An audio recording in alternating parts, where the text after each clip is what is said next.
This is Dan Dix here reporting for Press for Truth, and it's time to pay attention, folks.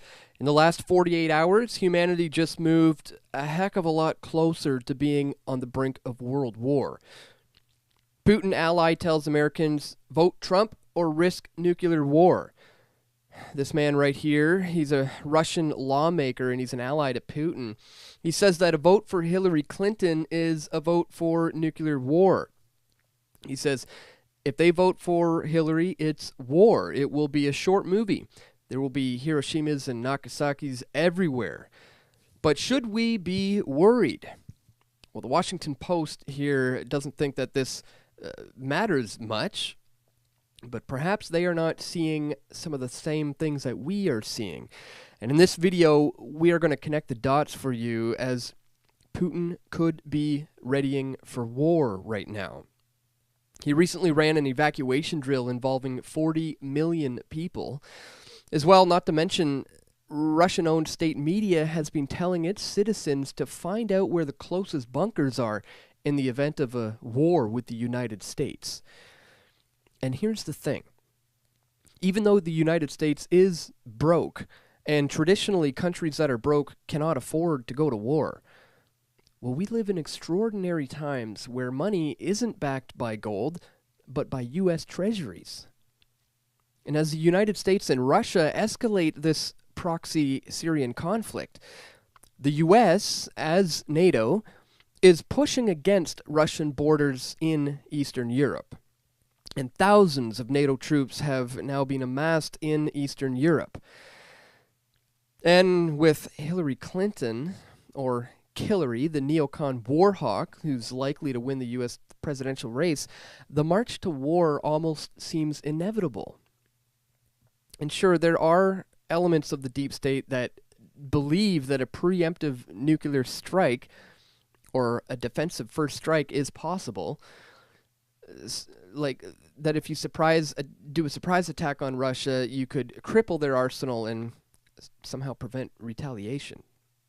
And while it may be too early to tell if the people running the show here are really this insane, so far the rhetoric hasn't pointed towards rationality.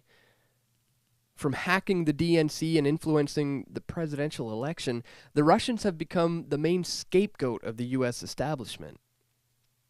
According to Reuters, Obama is considering a range of responses, some of which may never be announced publicly and are proportional to the perceived Russian threat. And cyber attacks are considered an act of terrorism. The Obama administration has asserted that cyber attacks could warrant a military response. And according to Hillary and the corporate state media, the Russian government is responsible for the DNC hacks, despite no actual proof of this. There is literally no evidence that Russia is behind this at all, but if you say something enough times, it eventually becomes true in the minds of the masses. And meanwhile, U.S. Army Chief of Staff General Mark Milley has issued a stark warning to potential enemies. He's gone on the record here saying, "I want to be clear to those who wish to do us harm. We will stop you and we will beat you harder than you have ever been beat before. Make no mistake about that." So he's holding these paranoid fantasies about Russia, China, Iran, and North Korea teaming up in hopes of defeating us at some point in the future. He believes that Russia can now fight a conventional war in Europe and win. It's like some kind of a scene out of Dr. Strangelove or something. He says it's a tall order for sure to project power into contested theaters, fight in highly populated urban areas to survive and win on intensely lethal and distributed battlefields, and to create leaders and soldiers who can prevail. Tough? Yes. But impossible? Absolutely not. Make no mistake about it. We can now, and we will, retain the capability to rapidly deploy, and we will destroy any enemy, anytime, anywhere. But Russia's not just going to lay down and accept this. As quoted here in the Washington Post, Russian Foreign Ministry officials said If Russia comes under attack from U.S. allies, the Americans are going to be ready to back it and threaten to use their nuclear weapons against us. We would like to think that Washington understands the meaning of such statements and their possible consequences for international security and stability. Well, unfortunately, I don't think Washington does. The U.S. government is full of madmen. And meanwhile, Russian state officials have been encouraging to pull some of their relatives from abroad and bring them back to the motherland. Political analyst Stanislav Belkovsky said this is all part of a package of measures to prepare the elites for some big war. So as this Syrian conflict intensifies, the prospect for peace is certainly looking dimmer. If the U.S. attacks Syrian troops, the Russians are not going to hesitate in attacking first to defend Assad's sovereign nation. And as well, Russia has aid workers in Aleppo. And if the U.S. bombs this territory, it's going to create a clear threat to Russian citizens, according to Konashechnikov of the Underground Reporter.